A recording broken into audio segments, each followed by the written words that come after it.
स्वागत है आपका हमारे चैनल स्केरी नाव पे। मैं हूं आपका होस्ट सिद्धराज और आज की कहानी का शीर्षक है मजाक बड़ा भारी पार्ट 2।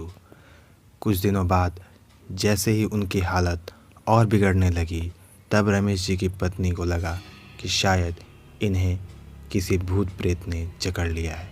फिर भी जब डॉक्टर के दिखाने पर भी डॉक्टर कुछ पता नहीं लगा पाए तब लोगों ने सोचा कि शायद रमेश बाबू पागल हो गए हैं। लेकिन उनकी पत्नी जानती थी कि रमेश बाबू भूत प्रेत को नहीं मानते और शायद अनजाने में उन्होंने किसी रूह को अपनी जगह से हिला दिया होगा, तभी वो उसे परेशान कर रहे हैं। जैसे तैसे उनकी पत्नी ने रमेश बाबू को एक महान विद्वान अघोरी के पास लेके गई।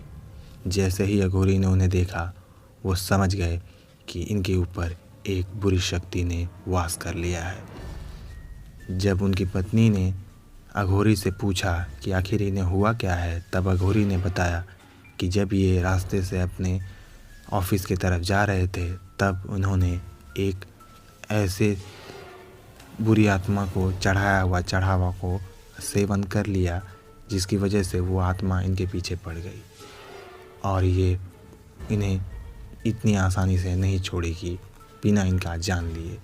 ये सब सुनकर उनकी पत्नी और ज़्यादा डर गई और रोकर उस अघोरी के चरणों में गिरकर उनसे मदद की भीख मांगने लगी।